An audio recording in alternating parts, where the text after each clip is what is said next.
Vous êtes un passionné de la Ligue nationale et du Canadien? Ça tombe bien, nous aussi! Le balado Sortie de zone, ce sont des équipes de pros de la presse et du 98.5 qui analysent, évaluent et s'obstinent sur l'actualité de la planète hockey. Sortie de zone les lundis, vendredis, disponible sur la Presse Plus et l'application Cogeco Média. Nouvelles technologies, univers numérique et innovation. Voici une tasse de tech avec Alain McKenna et Pascal Forget. Bonjour et bienvenue à un nouvel épisode d'Une tasse de tech en compagnie d'Alain McKenna. Bonjour Pascal Forget. Qu'est-ce que c'est que ce bruit de satisfaction? C'est moi qui déguste une gorgée de ma tasse de tech, qui est vraiment plus une tasse de café, n'est-ce pas? Mais je profite de ce beau ciel bleu cette semaine pour relaxer. Tu comprends ce que je veux dire? Moi aussi, j'ai une semaine relax et puis avec les élections américaines dont on ne parle pas cette semaine. Ben, presque moi, pas. c'est Pascal Forget. Je me suis pas nommé avec un podcast. Il faut se nommer régulièrement. On a tout un épisode chargé pour vous. On va remercier nos partenaires, TELUS et Plan Hub. On a oublié de les mentionner d'entrée de jeu lors du dernier épisode. Mm-hmm. Qu'est-ce qu'on va parler de? Ah, man. On a une grosse semaine. Je parlais de ciel bleu parce qu'on va parler de Blue Sky. Blue Sky, voilà. C'est la grosse affaire de la semaine. Et j'aime beaucoup la réaction des gens qui ont raté la première vague d'adoption de Blue Sky de la semaine. Oh, tu sais, l'espèce de faux snob, là. Faux snob. De toute façon, c'est le prochain thread, là, tout le monde sait ça. C'est pas grave. C'est juste un réseau social. On va parler de la nouvelle option pour magasiner pas cher. On va aussi trouver comment retrouver plus facilement ces appareils. Imagine-toi donc, Pascal, qu'on va parler d'intelligence artificielle. Regardons ça. On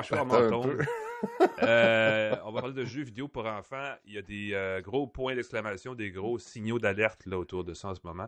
On va parler d'une tablette Android qui, sérieusement, avec le vendredi fou qui s'en vient, est à considérer si vous voulez acheter une tablette tout court, qui n'est pas un iPad sinon, et qui est une tablette Android ensuite, qui est un peu plus axée sur la productivité qu'on pourrait le penser, malgré toutes les limites d'Android à ce sujet-là. Et d'un petit accessoire pour enfants, si je ne me trompe pas, Pascal, une caméra pour bébé. Voilà. Caméra pour bébé avec l'intelligence artificielle dedans, on s'en sort pas, Alain. On aimerait ça ne pas en parler. C'est une bonne idée de laisser une intelligence artificielle avoir un œil sur bébé, mais bon, bref, on en parlera tantôt.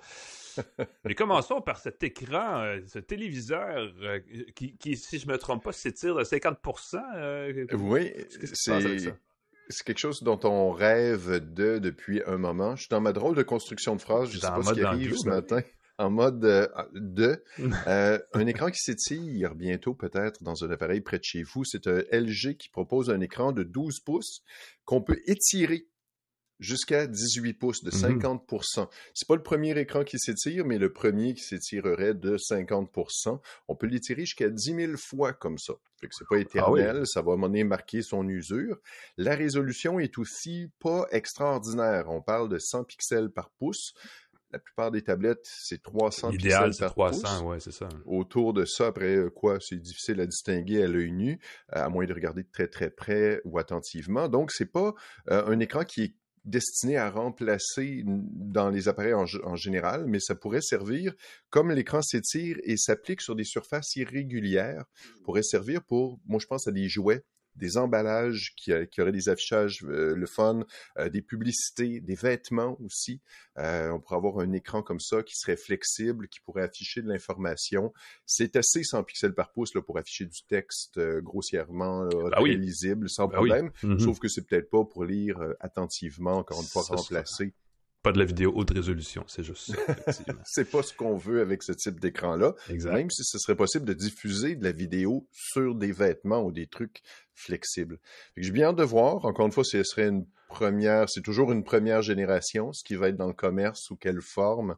On va le voir bientôt. Surveillez ça dans un écran près de chez vous. Ben, si vous vous demandez c'est quoi ce besoin de l'industrie de pousser des écrans souples et des trucs pliables, c'est que le concept, le fantasme, ça fait au moins 10 ans que ça existe, c'est dans les airs, là, cette espèce d'écran enroulable. Imaginez un téléphone qu'on tire sur l'écran et que là, pouf, on a une tablette qui est vraiment 3 ou 4 fois la dimension du téléphone original. Je pense que c'est Philips qui avait ça comme prototype il y a comme au moins une dizaine d'années, puis ça a vraiment fait rêver, ça a marqué l'industrie. C'est pas pour rien si les téléphones qui se plient en 3 là, sont perçus comme une grosse innovation cette année. C'est qu'on veut tous aller vers ça, ces écrans extensibles. Donc, ça s'en vient. Mm.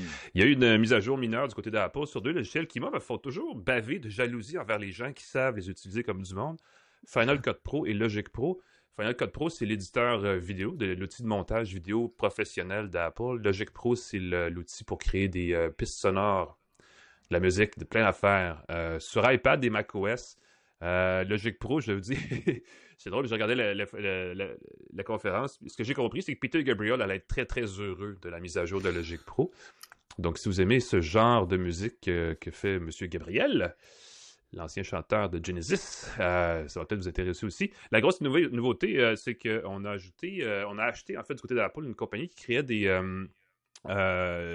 des outils pour reproduire l'effet sonore de matériel de studio au début de la musique électronique. Ça sonne un peu, ça sonnait un peu cacane, je sais pas comment dire ça. Une espèce d'effet de réverbération un peu métallisé qui était à l'époque irritant, mais qui est devenu une espèce de signature auditive, audio, en tout cas de sonore de la musique d'une autre époque. Et là, on a ajouté ça, l'équivalent numérique de ce qui était à l'époque strictement des grosses consoles que même, et par le Peter Gabriel, il l'utilisait sur scène, lui. Donc, clairement, c'est quelque chose qui est assez populaire au niveau des gens très, très sérieux. Au niveau de Final Cut Pro 11, ça, c'est une grosse nouveauté parce qu'on était à 10 depuis jusqu'à-là, en fait. On ajoute le sous-titrage instantané créé par l'IA. Ça semble extrêmement bien ficelé parce qu'on voit souvent ce qui est créé sur YouTube automatiquement et tout ça, c'est un peu, disons que c'est pas toujours top. Là, on dit que c'est vraiment extrêmement bien ficelé, qu'on est très près d'être à peu près 100% tout le temps exact sur ce qu'il dit, sauf moi parce que je marmonne tout le temps et ça, c'est pas facile à détecter. Et on ajoute, imaginez-vous donc, le support pour la vidéo spatiale. Whoopidou! On va pouvoir créer des vidéos en presque 3D pour des environnements comme celui du Vision Pro, le casque d'Apple. On va pouvoir aussi transcoder ou en tout cas traduire, transférer toutes les vidéos en 3D, en stéréoscopie plus classique, automatiquement vers la vidéo spatiale, donc pour que ça puisse être visionné sur un casque de réalité virtuelle comme celui d'Apple. Donc, à suivre, mais des belles petites nouveautés logicielles, c'est quand même des logiciels qui sont populaires au niveau des gens qui sont experts dans le domaine. Oui, la caractéristique qui m'a le plus accroché, c'est le masquage intelligent avec l'intelligence artificielle DaVinci Pro, la dernière version, offrait ça depuis peu, qui va permettre de, par exemple, tu veux flouter une personne, tu peux simplement dire, voici, prends ça, et ça va suivre la personne dans le mouvement, ce qui n'est pas toujours facile à faire, ce qui demande manuellement beaucoup de corrections avec l'intelligence artificielle. Ça détecte, OK, c'est cette personne-là que tu veux, ce véhicule-là, puis là, à partir de là, tu laisses... Ça c'est quelque chose... de faire gagner beaucoup de temps. Oui, parce que l'autre époque, ça se faisait image par image. Hein, c'était comme écoute, c'était presque image par image avec la version gratuite. Parce que moi, en ce moment, j'utilise beaucoup DaVinci Resolve, qui est une version gratuite, qui est une version payante, qui a justement des options d'intelligence artificielle. Et puis, dans la version gratuite, tu peux le faire, mais c'est pas avec l'intelligence artificielle, avec la version gratuite encore. Et donc, tu as des corrections à faire à la main. Ça te fait quelque chose de brut, assez correct, mais pour avoir toute la finesse, des fois, ça prend plusieurs passes pour arriver à quelque chose de bien. Fait que là, le fait de le faire dans le Final Cut Pro 11, je pense que ça va plaire aux gens. C'est juste sur Apple, par exemple? Ben oui, c'est iMac. À une autre plateforme. iPad mini, iMac, sur les Mac. Sur iPad mini, entre autres choses, que j'ai trouvé le fun, c'est une belle petite tablette. Mais oui, effectivement, ce serait évidemment les outils d'Apple. L'idée, c'est de vendre. C'était d'ailleurs, je vais arrêter après ça, là, mais Final Cut Pro 11, c'est le 25e anniversaire de Final Cut original qui était présenté sur scène par Steve Jobs, originalement en 1999. Donc, allez YouTuber la vidéo, c'est Steve Jobs qui parle très très vite. C'est vraiment pas sa meilleure présence sur scène, mais elle est quand même assez rigolote. As-tu du shopping à faire pour Noël, Alain? Ben certainement, il faut acheter des cadeaux et dans ce monde, il faut acheter sans arrêt, il faut acheter des cadeaux qu'on va consommer. Faut acheter des cadeaux, il faut acheter des bebelles. Il y a Amazon qui lance un concurrent à Temu et à Shein qui va permettre aux gens de satisfaire leur envie de shopping compulsif. C'est sur mobile seulement. Je trouve ça très frustrant, ce concept-là, de faire des courses uniquement dans ton téléphone. Tu peux pas magasiner à tête reposée avec un grand écran, mettre côte à côte, comparer des produits, ainsi de suite. Tu as juste ton écran de téléphone. Évidemment, c'est style Shein, style Temu, beaucoup de pop-up, beaucoup de promotions, beaucoup d'émojis, là. Ouais. Achat viral, chose du mois dernier acheté. 18 personnes l'ont acheté, dépêchez-vous. 18 personnes, c'est ça. Là, ça pop, là, c'est très stressant. On veut nous inciter à acheter plus. Évidemment, c'est le même type de marchandise que sur Temu, en tout cas de ma brève expérience désagréable avec Temu, des articles de lingerie, des bijoux, des petits accessoires. Même si c'est Amazon All, pour l'instant, n'aurait pas d'avantage pour les membres Prime. Ça aurait pu être un gros incitatif. Si t'as Prime, t'as peut-être quelque chose de bien. Et dans All, la livraison est gratuite à partir de 25 $. Et là, évidemment, là, dès que tu achètes quelque chose, t'as juste 5 $ de plus. La livraison est gratuite. T'es presque rendu. Là, t'es presque rendu. Là, c'est une drôle, mais il y a des gens, j'imagine, qui sont accros à ça, entre un billet de loterie et oui, puis... je te confirme, il y a des gens qui sont accros à ça. Pas moi, là, j'en connais. Ah non, c'est sûr. Puis là, tu reçois quelque chose à la fin et il semble dire que, compte tenu du fait que c'est Amazon, tu as ta garantie de A à Z. Donc, si jamais tu n'es pas satisfait, tu devrais avoir un meilleur... On met de l'avant le fait que tu devrais avoir un meilleur service ou des produits de meilleure qualité que sur d'autres services comme et tu n'es pas espionné par le gouvernement chinois. Ouais. On le souhaite, en tout cas. Peut-être des passe-passe comme ça. Oui, monsieur. Je vais y aller avec une courte rafale de petites nouvelles. ChatGPT sur Windows est maintenant disponible gratuitement pour les gens qui veulent essayer l'outil, l'application native sur Windows sur leur PC. C'est réservé, ça a été lancé en octobre, donc peut-être pas tout le monde l'a vu passer, mais c'était réservé jusqu'ici aux abonnés de ChatGPT+. Donc ceux qui payaient pour avoir la version plus complète de l'outil d'OpenAI. Et là, on a une version pour Windows. Avec Copilot et Gemini et tout le kit, c'est sûr qu'OpenAI doit se dépêcher pour avoir assuré sa présence parce que ça commence à être crowded, comme on dit en bon franglais. Ce marché-là, n'est-ce pas? Il y a beaucoup de chamaillage dans l'intelligence artificielle générative. Alors, vous pouvez l'essayer et comparer. Je vais vous dire ceci, c'est pas parfait. Non. Les humains sont pas parfaits, l'intelligence artificielle sera pas parfaite avant un grand moment, je crois. Oui, effectivement. Voilà. Et voilà. T'as le Pixel 9 Pro Fold, Alain? Oui, monsieur, que j'aime Brise pas l'écran. Okay. Brise pas l'écran principal parce que on peut remplacer beaucoup de pièces du téléphone sur iFixit. iFixit qui est un super site, le fun. Jamais vous avez un appareil qui a un bris quelconque. Allez sur iFixit, regardez, il y a beaucoup de tutoriels et compagnie. Le Pixel 9 Pro Fold coûte 2099 $, le prix canadien. Réparer l'écran extérieur, c'est pas si mal. Le kit pour le réparer coûte 234 $. L'écran intérieur, celui qui se déploie, qui est plus grand, 1480 $. Wow! Donc, on est aux 3/4 du prix du téléphone. Presque le prix d'un neuf, ben oui. Pour remplacer l'écran intérieur, évidemment, tu dois le faire toi-même. Tu vas payer 1488 $ si tu veux le kit de réparation complet. Ça, je trouve ça le fun. Pour 8 $ de plus, tu as tous les petites gommes, les petits trucs, les petits outils qui vont te permettre d'ouvrir le produit. Donc, c'est pas iFixit qui est chérant. C'est peut-être Google qui est chérant. C'est réparable, mais ça coûte un bras. Ben oui, c'est ça. C'est irréparable. Donc, comment on appelle ça? Il y a du greenwashing pour est-ce qu'on a du repair washing dans ce cas-ci? C'est réparable, mais ça va te coûter pratiquement le même prix que l'appareil pour remplacer ta pièce. Fait qu'achète-en un nouveau quand t'as pas la tête. Ou peut-être ne pas acheter à la base un téléphone si vous soupçonnez celui du genre à scratcher l'écran. T'achètes une Ferrari et tu dis les pneus coûtent bien cher à remplacer. Les pneus d'hiver sur ma Ferrari, c'est ça? Ben oui, exactement. Je sais pas combien ça coûte, mais j'assume que ça coûte plus cher que sur un véhicule d'entrée de gamme. Exactement.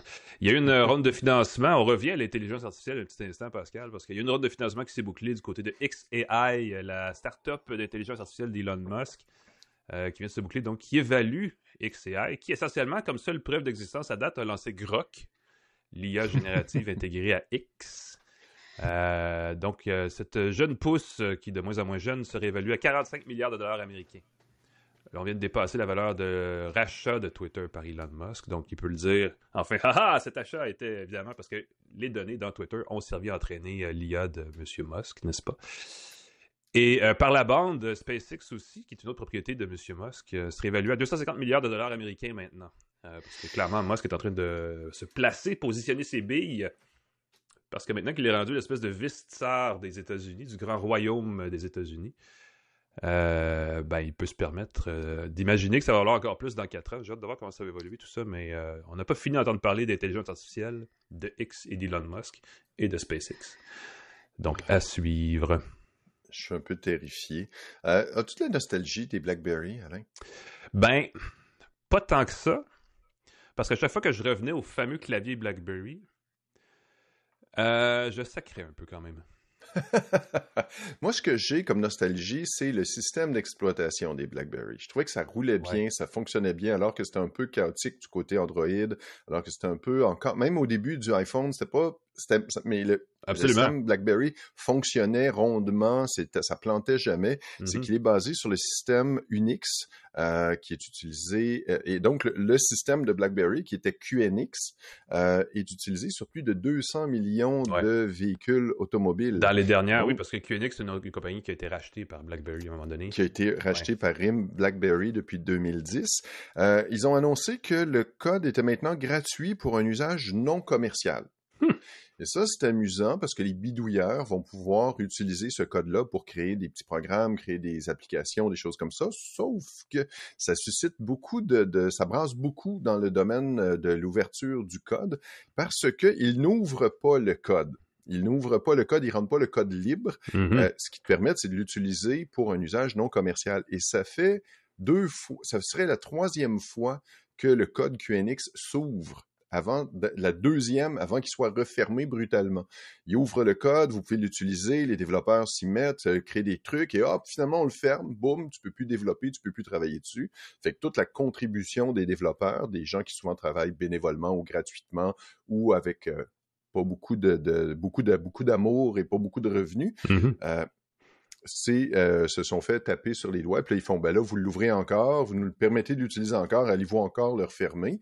Sauf que certains spéculent que ce serait peut-être justement peut-être le départ d'une vraie ouverture du code pour qu'on puisse l'utiliser plus librement. Il y a une version de QNX 8 qui roule sur Raspberry Pi qui a été offert, donc ceux qui bidouillent, ils vont bien aimer ça. Ça devrait peut-être stimuler certains développeurs qui nous écoutent en ce moment. Et il y a 8 personnes dans le monde qui utilisent encore ça. Peut-être, mais c'était tellement une communauté de passionnés. Dès qu'on parle d'Unix, de Linux, c'est sûr que tu reçois des courriels de 20 pages de gens qui trippent là-dessus. Puis plus il y a de code, plus il y a de possibilités de travailler librement, de façon ouverte. Je pense que c'est pas une mauvaise chose. On va saluer le geste, en tout cas. Salut. Il faut savoir qu'est-ce que ça va donner, le retour du système QNX qu'on va pouvoir utiliser pour bidouiller. Moi, j'étais plus Team Palm Pilot à l'époque, pour être honnête. Mais c'est une autre conversation. Juste un petit clin d'œil à un texte que j'ai fait, parce que c'est une expérience que j'ai vécue la semaine dernière.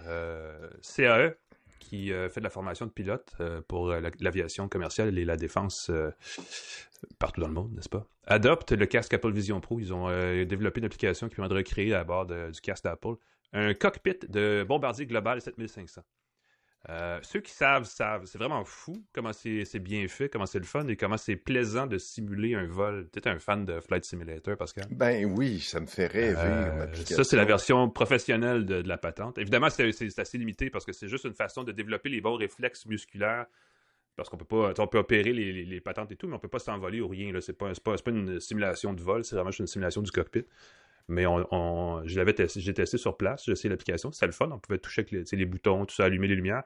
Puis après ça, il faisait l'expérience dans un vrai simulateur de CE. Et là, c'était comme vraiment être dans un vrai avion avec les vraies sensations physiques et tout. Et waouh, c'était vraiment impressionnant. Moi, j'ai fait un simulateur de métro, le simulateur du métro de Montréal.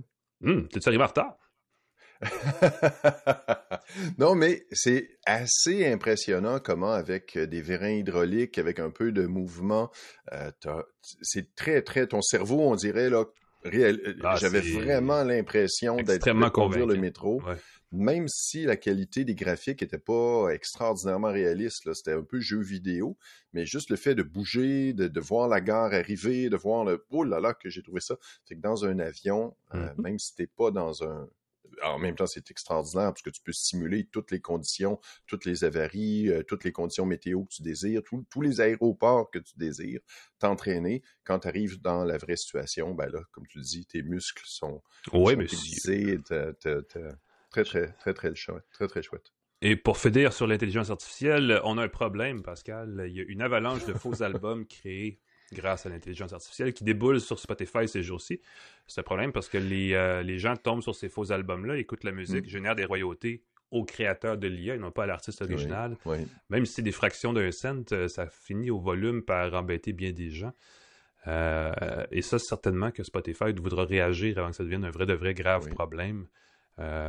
Mais c'est étonnamment facile de faire de la musique grâce à l'IA. Les sites comme Suno et une autre dont le nom m'échappe, sur lesquels on dit « Fais-moi une chanson style Pink Floyd basée sur tel sujet. » Et pouf, en 3 secondes, on a une tune style Pink Floyd basée sur tel sujet, avec des paroles qui sont pas moins incohérentes que celles de, par exemple, Radiohead, parce qu'on le sait que notre ami, j'oublie son nom, mais le chanteur de Radiohead était reconnu pour ses paroles cryptiques et sombres et lugubres, qui dans le fond étaient juste essentiellement n'importe quoi. C'est pas Tom York? Tom York, merci. J'en ça comme ça. Des compositeurs qui font de la musique dont les paroles n'ont aucun sens. Ah, c'est profond, c'est cherché, quand dans le fond, c'est juste pour chercher une rime facile. En tout cas, on aura une autre conversation dans éventuellement un podcast musical, mais tout ça pour vous dire que l'IA dans la musique, c'est quelque chose qui est en train de se produire. Oui, puis moi, je me sens coupable parce que j'écoute beaucoup de musique électronique et de musique qui n'a pas de paroles dedans. Mm-hmm. Et donc, quand je te disais que j'écoutais du dub reggae, c'est de la musique un peu ambiante, un peu planante. Ça, c'est le genre de truc, honnêtement, une intelligence artificielle peut reproduire ça. Des blips, des bloops, puis des petits bruits d'oiseaux en arrière, c'est... Mm-hmm. Je me sens coupable. Je me demande à quel point c'est des véritables créateurs qui sont derrière les chansons que j'écoute pour me concentrer. C'est un excellent point. Et en attendant, Pascal, que Microsoft lance une Xbox portative, on va profiter de ce long temps d'attente pour parler de nos actualités plus costaudes. Ça, c'est vraiment une nouvelle super express. On vous a annoncé en partant, par contre, avant de parler des actus, que notre partenaire InfoBref a finalement lancé sa fameuse infolettre mensuelle techno, là, InfoBref Pro Techno, qui est rédigée par notre ami Maxime Johnson, donc on lui souhaite un grand succès. Infolette gratuite qui s'adresse aux gens qui mangent de l'actualité technologique et qui ne veulent rien rater pour rendre leur travail et même leur quotidien plus efficace. Vous pouvez aller voir ça, infobref.com/pro-techno. On l'aime, Maxime Johnson. Il fait du Suivez-le sur Blue Sky. Ben, c'est la place à être en ce moment, il n'y a pas de doute, parce que c'est effectivement une grosse nouvelle. Avant de revenir là-dessus, parce qu'il y a quand même des choses de fun à dire à propos de Blue Sky en ce moment, parle-nous de Wi-Fi 8, déjà. Oui, ben ça, c'est une chose qui surprend. J'ai d'ailleurs reçu récemment une nouvelle carte graphique. Les nouveaux cartes graphiques, carte mère, que dis-je? Nouvelle carte mère d'Asus, la ROG Maximus Z890, qui est compatible avec Wi-Fi 7. Ma carte graphique l'an dernier, la toute nouvelle, était aussi compatible Wi-Fi 7. Et on parle déjà de Wi-Fi 8, même si la plupart des gens n'ont pas encore de routeur Wi-Fi 7 à la maison. On n'est pas rendu au Wi-Fi 6 dans bien des cas. Là.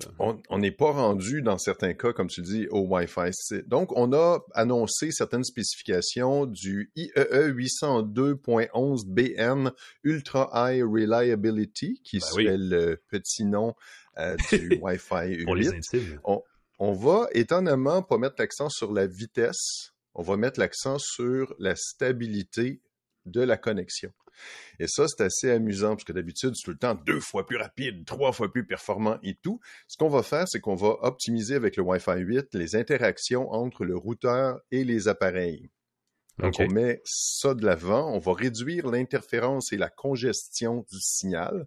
Parce qu'un des problèmes, c'est quand tu as des autos très, très rapides. Imagine une autoroute, tu as des autos très, très rapides, tu as des autos qui ont juste besoin de rouler à 2 km/h ou des gens qui marchent. Il faut que tu gères la circulation pour que tout le monde ait la bonne bande passante. Puis si le routeur va de façon pas intelligente donner alloue la même bande passante, la même vitesse à tous ces utilisateurs-là, tu n'as pas l'optimisation du signal. On va faire du beamforming coordonné. Et ça, le beamforming, c'est qu'on va carrément dire à l'antenne, tu as un appareil qui a besoin de bande passante très rapide, très puissante, on va pointer l'antenne virtuellement sur cet appareil-là, on va négliger l'appareil à côté et on va pouvoir donner le signal optimal seulement aux appareils qui en ont besoin. Et on va, avec le Wi-Fi 8 aussi, semble-t-il, mieux détecter quels appareils peuvent mieux recevoir ou transmettre les données de la façon optimale. Fait que s'il y a des appareils qui ont pas besoin de beaucoup de données ou qui sont avec un vieux standard, on va leur donner un standard de base. Puis si on a un nouvel appareil qui serait aussi Wi-Fi 8, peut-être les prochains téléphones qu'on va recevoir boum, on va avoir ce gain de performance et de puissance. Fait que Wi-Fi 8 À va suivre. plus vite, Ben oui. mais plus performant, plus Comme stable. comme l'annonce à l'époque, Wi-Fi 888. Ça va vite. Ouais. C'était quoi ça? C'était le Journal de Les petites Montréal. annonces du Journal Ça de va Montréal. vite. Ben oui. Vite. Fuck. Je veux dire, c'est moi j'ai hâte que les routeurs Wi-Fi aient un bouton comme les fours micro-ondes popcorn et que le beamforming pousse vers le sac à maïs soufflé et fasse éclater les grains à même le bol dans ma main. Ceux qui craignent les ondes pourraient avoir un badge ou quelque chose qui dit « Ne dirige pas qui éloigne le les beamforming ondes. Ça serait bien sur pour moi. » les gens qui ont cette fameuse allergie aux ondes hertziennes, Tu effectivement. en portes 2, un sur la tête, un dans le... Enfin. Protéger les bijoux de famille, Alain. Mettez un chapeau. Les gens qui en craignent. aluminium. Voilà. Hey, écoute, on va en parler pour vrai cette fois. Blue Sky, on a fait allusion à ce petit réseau social depuis tantôt. Là. Les gens qui ont peut-être pas vu passer la nouvelle, Blue Sky, il y a eu une ruée massive de gens vers ce réseau social qui a vu le jour il y a quelques années à l'initiative de Jack Dorsey chez Twitter, de quelques-uns de ses employés chez Twitter à l'époque. Et ça a été essaimé par la suite. C'est devenu un réseau social tout à fait autonome et indépendant aujourd'hui. Et l'idée, quand ça a été créé, c'est de créer le réseau social, le Twitter parfait qui aurait dû être s'il n'avait pas eu besoin de faire de l'argent. Je résume extrêmement grossièrement, mais c'est un réseau social décentralisé, open source. Les amateurs de sciences sociales capotent parce qu'ils vont pouvoir gruger les données sans intervention de l'entreprise parce que tout ça est accessible à travers les serveurs de façon open source. Il y a des API, il y a plein d'affaires. Il va y avoir aussi de la modération décentralisée. Bref, il est supposé avoir une espèce d'effet social, une autre ordre de magnitude du côté social à ce réseau-là. Donc, il y a ce côté-là qui est très plaisant. Et depuis quelques jours, c'est extrêmement populaire en réaction à Elon Musk, Donald Trump et tout ça. Et X, je devrais dire aussi, parce qu'il y a bien des gens qui quittent X pour aller vers Blue Sky, à tel point que l'espèce de courbe de bâton de hockey, le hockey stick effect, là, est parti sur Blue Sky. On a eu 13... attends un petit peu, il y a eu on était à 13 millions d'utilisateurs au début de la semaine, on est passé le 15 millions, et là on ajoute 1 million d'utilisateurs par jour. Oui, on approche de 17 millions. J'ai Voilà. le doigt sur le bouton de la page là, qui affiche en temps réel le nombre d'utilisateurs. On approche de 17 millions. Mm-hmm. À la seconde où je vous parle, on est à 16 889 494 Alors ça va vite, utilisateurs. effectivement. Ce que je vois, c'est qu'au même moment où les comptes Blue Sky augmentent, les comptes Twitter diminuent. Donc il y a des gens qui ferment vraiment leur compte pour aller d'un vers l'autre. À tel point que là, les gens de Meta sont jaloux. Le grand patron de Threads, Adam Mosseri, était sur Threads, son fameux réseau social à la Twitter un peu, pour dire non, nous aussi, on ajoute des utilisateurs quotidiennement. Il dit qu'on a ajouté 15 millions d'utilisateurs en novembre, alors que Blue Sky comptait, au moment où il l'a dit, 15 millions d'utilisateurs en tout. Et là, on va parler de quantité versus qualité. Moi, je vais sur Threads et je ne vois aucune traction du vrai monde. Il y a des influenceurs patentes qui reviennent tout le temps, des gens dont on se fout là, éperdument, dont l'opinion a zéro valeur dans l'univers, mais qui sont poussés par l'algorithme de Threads. Évidemment, on évacue toute la question politique dans Threads aussi. On veut rester dans cette espèce de aura Instagram très fluffy, très légère, très superficielle. Donc, c'est pas le même environnement du tout. Mais Threads continue d'exister. On mettait absolument pas ça en doute. Mais bien des gens, je parlais avec des experts cette semaine, ce qu'ils aiment de Blue Sky, c'est que en fait, ce que le public semble, ou une partie du public semble aimer de Blue Sky, c'est cette... on n'est pas sous la main d'un milliardaire un peu incontrôlable là, quand on va dans ce réseau-là, parce que même si ça a été créé sous la main de Jack Dorsey, c'est quand même indépendant maintenant. Et ils sont très transparents, ils font régulièrement des Twitch, des séances vidéo en direct où ils expliquent leur vision. Donc on peut savoir d'où ça vient et où ça s'en va de façon assez transparente, et ça c'est quand même notable. Et en plus, le grand patron de Threads, M. Mosseri, a dit « En passant, les publicités s'en viennent sur Threads. » Donc, il faut imaginer que les gens qui déjà n'aimaient pas la manipulation de leur fil d'actualité n'aimeront pas non plus comment leurs données seront traitées pour créer de la publicité sur mesure, selon ce qu'ils ont dit à leurs voisins dans la confidence de leur entrée de garage. Ils vont dire « Mon micro m'écoute! » Mais non. C'est juste que votre recherche, votre proximité géographique et plein d'autres choses font qu'on peut savoir ce que vous voulez acheter demain. Et ça fait des belles publicités sur Threads comme ça le fait déjà sur Facebook et sur Instagram. Donc, on peut imaginer que le mouvement vers Blue Sky pourrait se prolonger.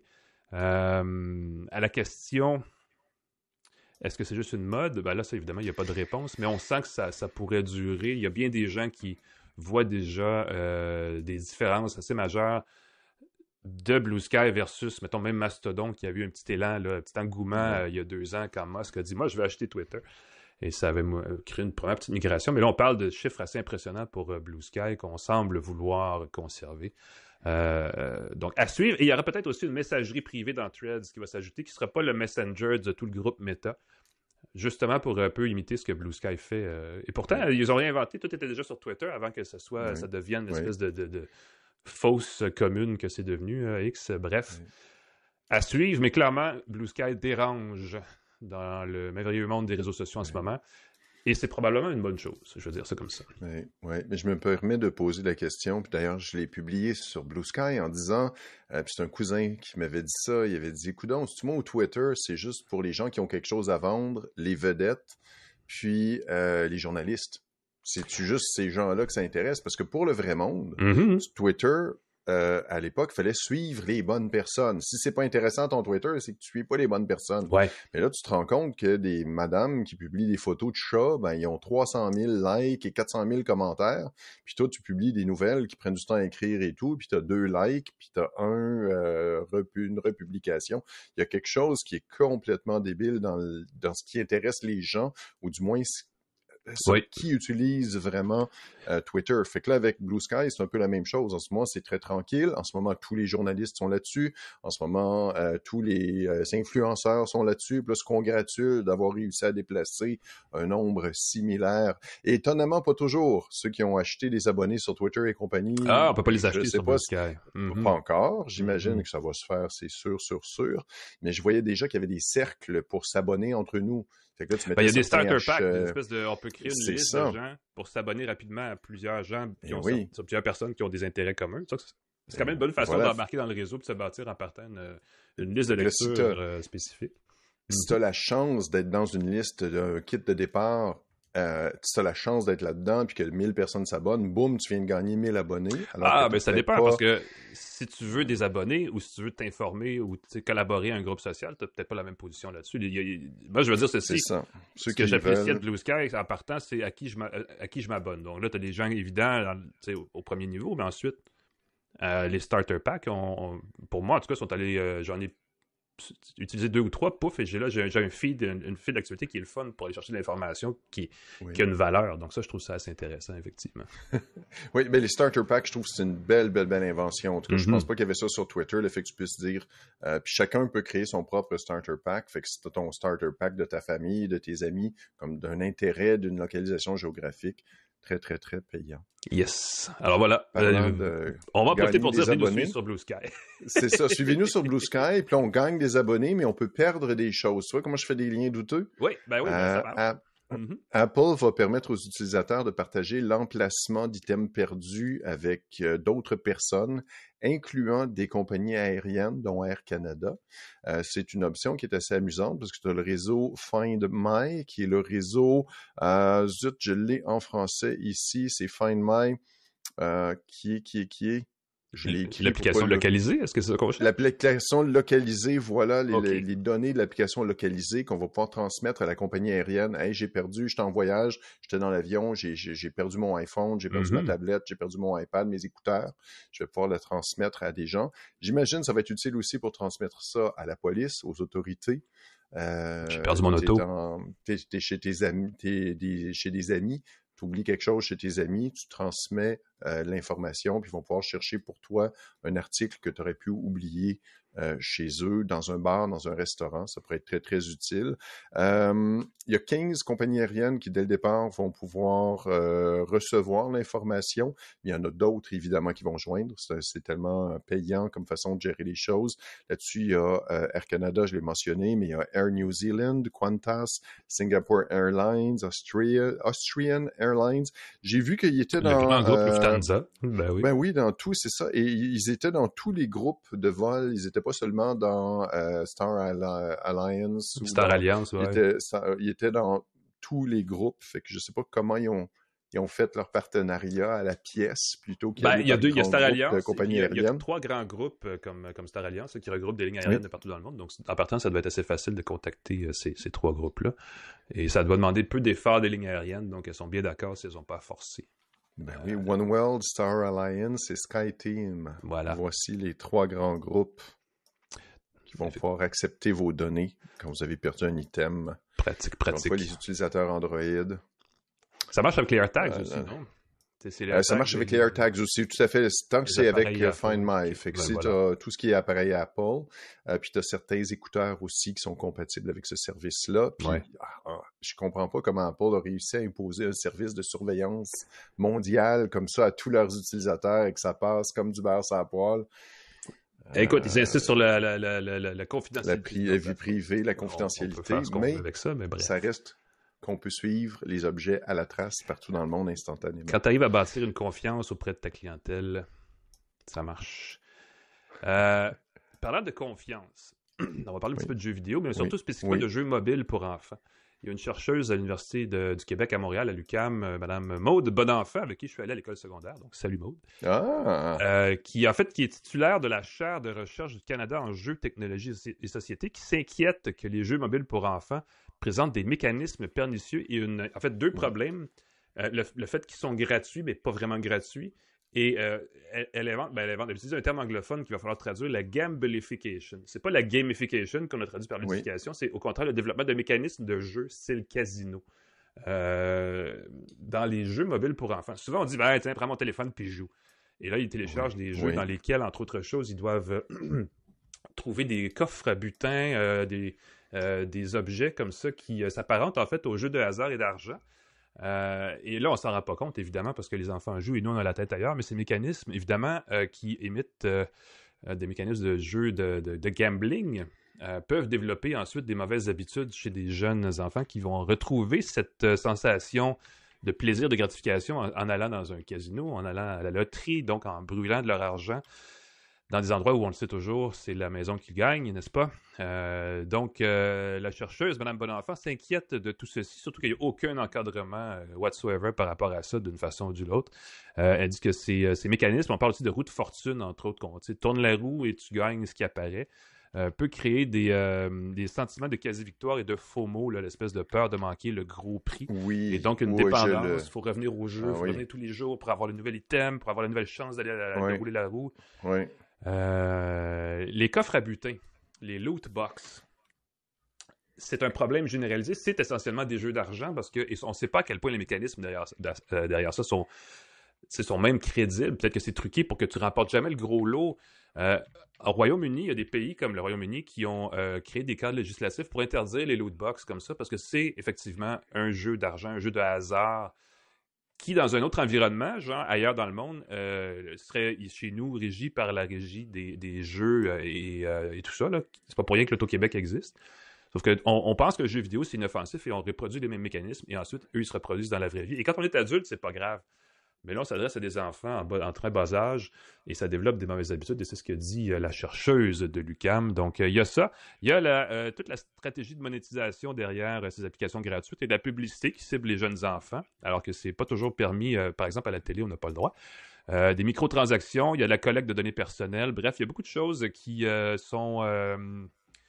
qu'on peut remettre en question quand on cible des enfants, notamment les espèces de design. Il y a un terme, là, le UX, design persuasif, où on incite de façon implicite et subtile là, les comportements et des actes, des agissements qui ne sont pas nécessairement conscients, mais qui deviennent des mécanismes par la suite.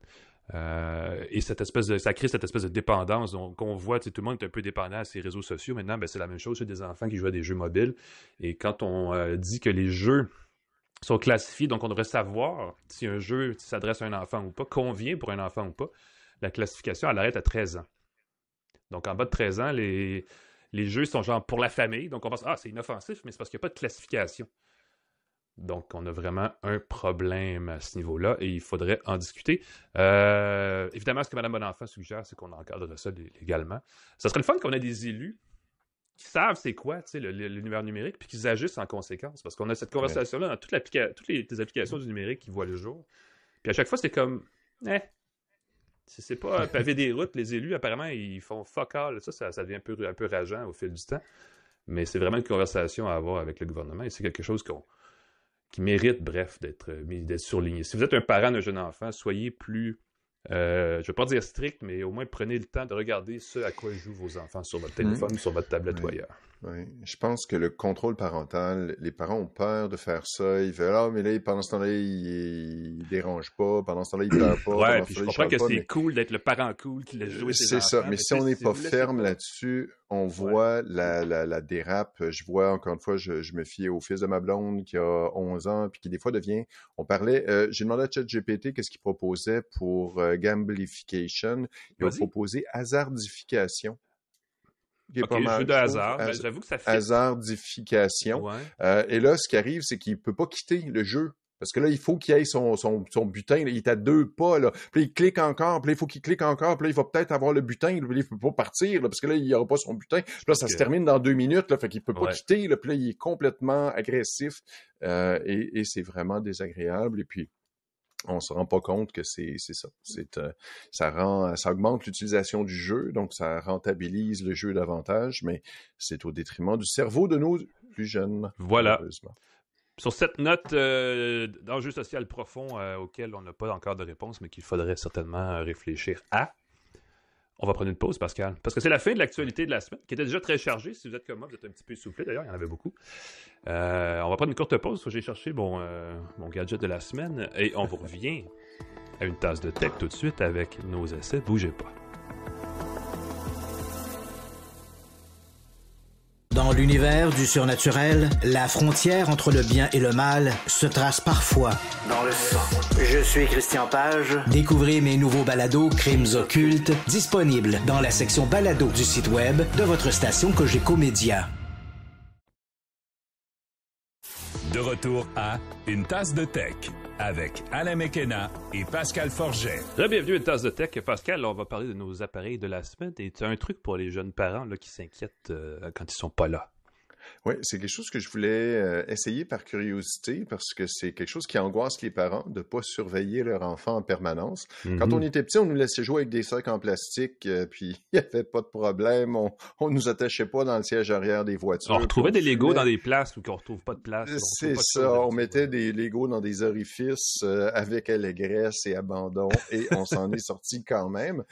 Les enfants d'aujourd'hui, on veut les surveiller davantage. Je suis tombé sur la caméra de surveillance pour enfants Nanite. Qui promettrait d'économiser 36 nuits de sommeil pour les parents. Oh, ils ont quantifié ça, eux. Wow. Ils ont quantifié parce que tout est dans... C'est un peu comme un Fitbit pour les enfants. La caméra te permet de prendre des mesures de ton enfant simplement avec l'analyse de l'image avec l'intelligence artificielle. Bien sûr. Pour te dire, la caméra surveille l'enfant, tu lui fais porter un petit vêtement avec un motif dessus. Et là, il y a beaucoup d'instructions de sécurité pour pas que tu étouffes ton enfant avec. Il faut le mettre sous les bras de l'enfant. Tu as des vêtements adaptés à différentes tailles, de 0 à 3 mois, de 3 mois à 1 an. Tu as des petits pyjamas qui ont ce motif-là. Et ce que ça permet de faire, grâce à l'intelligence artificielle, de détecter le mouvement respiratoire de ton enfant. Ah oui. Fait que ça, c'est pas mal du tout. Et si jamais l'enfant s'arrête de respirer, tu as une alarme stridente qui se déclenche. Et tu as même un mode dans ton téléphone. Là, la caméra va se mettre à sonner elle-même. Le téléphone va se mettre à sonner très fort aussi. Donc, peut-être juste que le bruit de la caméra va réveiller, va stimuler la respiration de l'enfant. Juste ça va peut-être lui sauver la vie. Et grâce à l'intelligence artificielle, tu peux aussi utiliser des draps qui vont mesurer la taille de ton enfant. Donc, grâce à l'intelligence artificielle, ça va permettre de mesurer que ton enfant a grandi au fil des jours, au fil des mois. Et je trouve ça très particulier.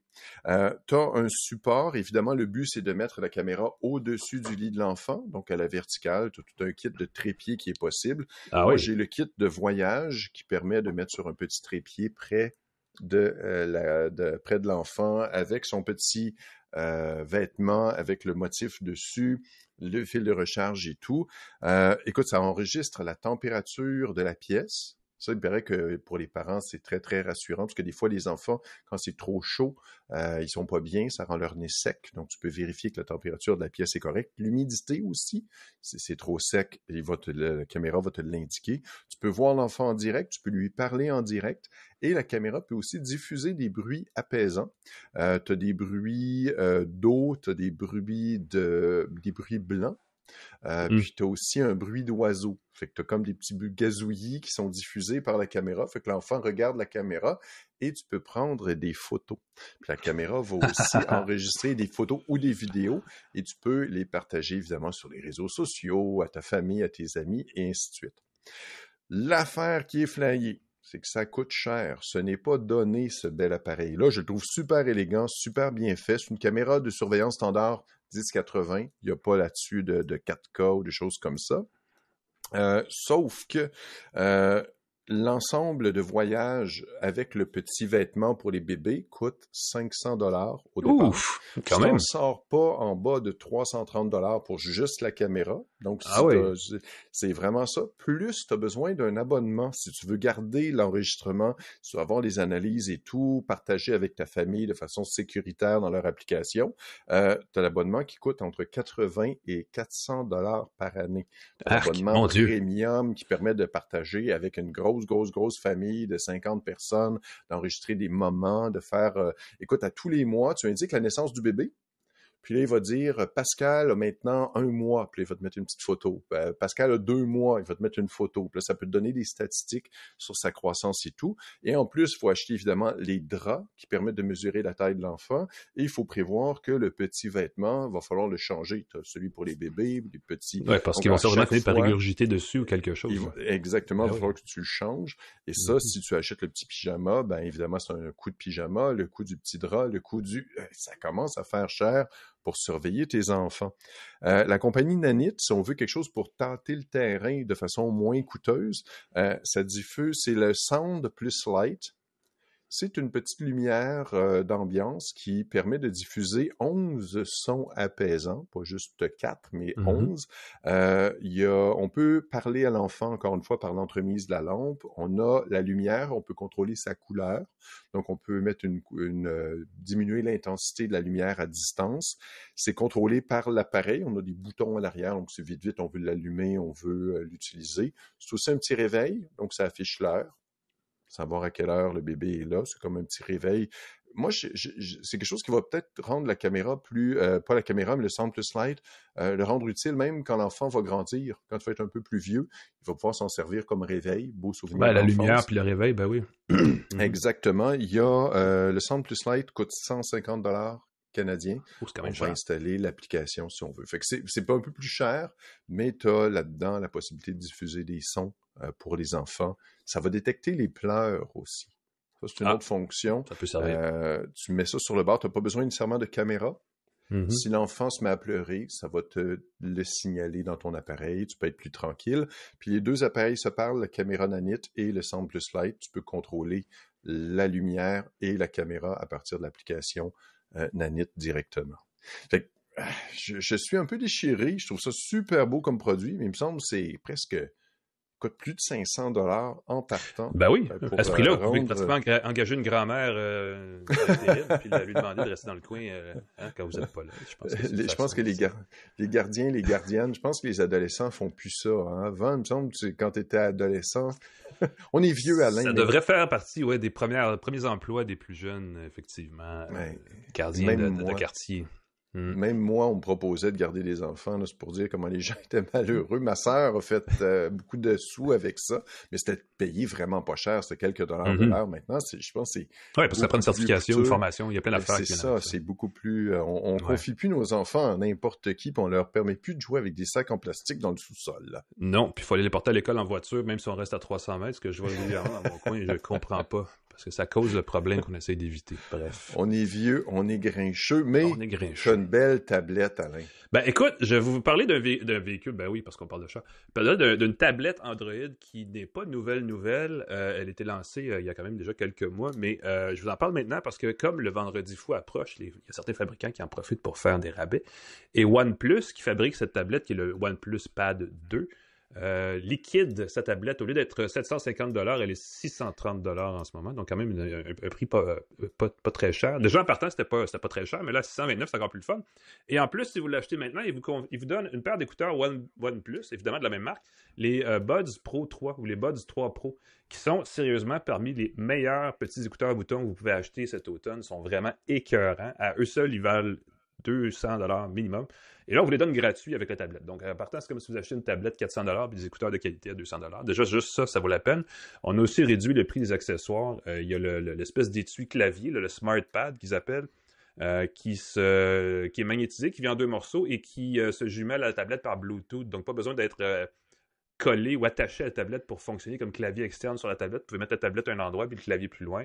Et ça fonctionne. Il y a un pavé de souris aussi là-dessus. Et le stylet, OnePlus appelle son stylo 2 parce que c'est la 2e génération. Donc, ces accessoires-là aussi sont en spécial. Donc, pour moins de $1,000 ou environ $1,000, vous pouvez avoir une tablette Android avec un écran de 12 pouces, un clavier et un stylo comme accessoire. Et vous avez vraiment le paquet, le bundle, l'ensemble portatif Android idéal pour la productivité et évidemment le divertissement par la suite. Et je dis productivité parce que c'est comme ça qu'on présente la tablette, la Pad 2 chez OnePlus. C'est la 2e génération de cet appareil-là. Il y a des petits éléments qui ont été améliorés par rapport au Pad 1. Ce qui n'est pas super pertinent, mais qui est quand même le fun. On a un appareil qui fait 12 pouces avec une très bonne résolution. On parle d'un écran 3K, c'est-à-dire qu'on a une résolution de 303, je pense, pixels par pouce, qui est très, très bien. Une luminosité maximale de 900 nits, qui est suffisante là, pour travailler à l'extérieur. On a 256 gigaoctets de stockage interne de base. Ça vient avec le système Oxygen OS, qui est une version repackagée d'Android 14 et qui sera certainement qui pourra être mise à jour à la version 15 dès que ce sera possible dans les prochaines semaines. C'est un appareil qui est prêt pour le futur. On a du Wi-Fi 7, Bluetooth 5.4 qui a des codecs de musique sans perte à se perdre dehors.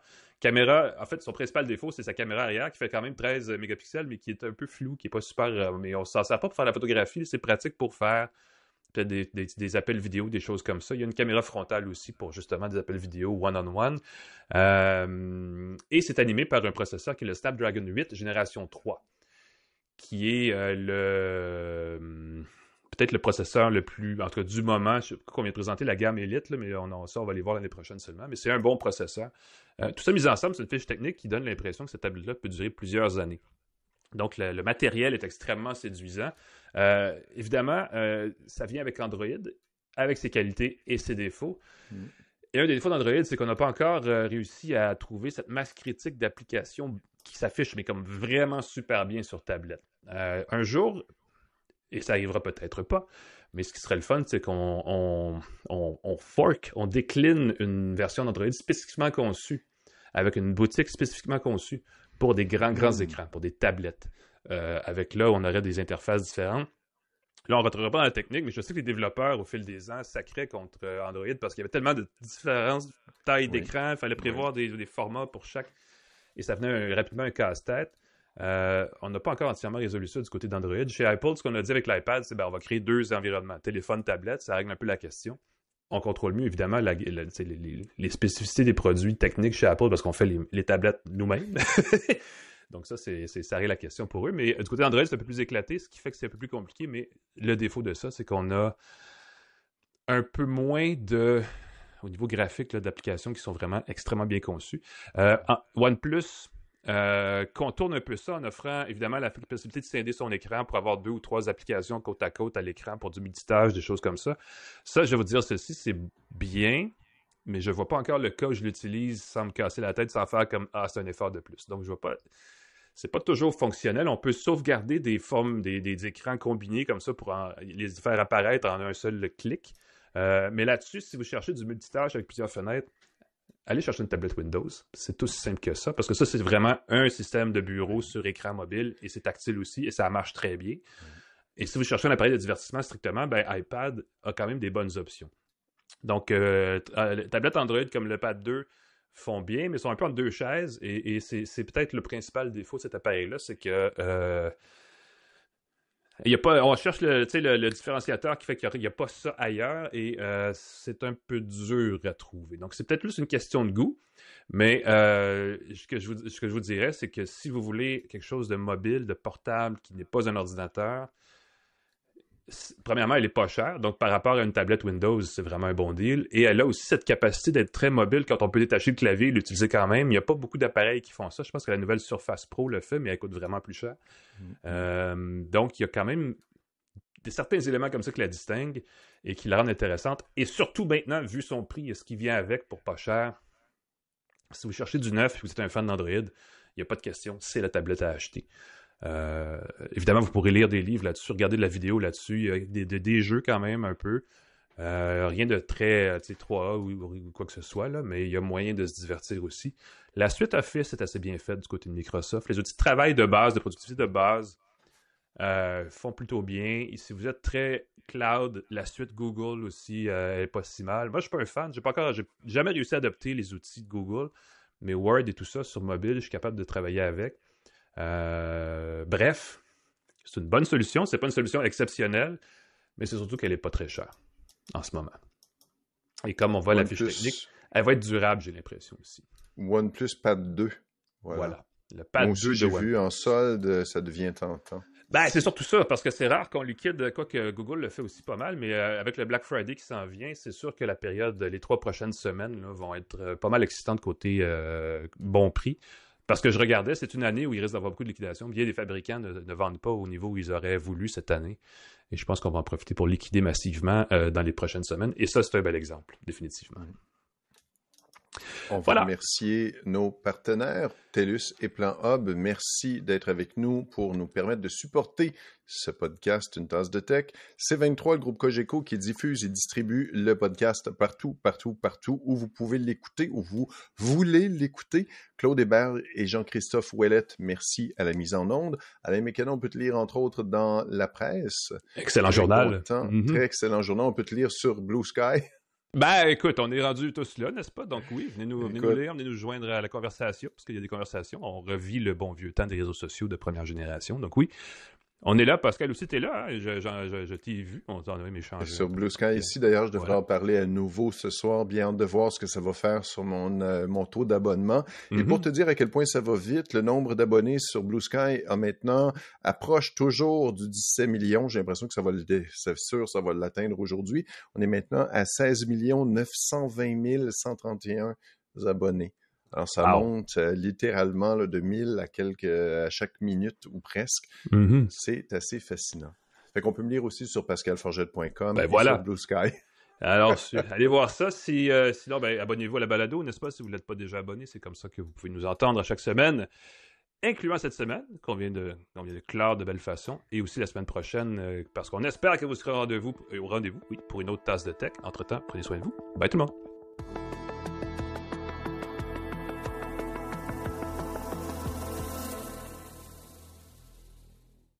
Salut, ici Maxime du balado Planète Basket. 2 fois par mois, je vous propose un survol de l'actualité mondiale entourant le ballon orange avec les artisans du milieu et mes pertinents collaborateurs. Planète Basket, disponible sur l'application et dans les sections balado des sites web de vos stations Cogeco Média.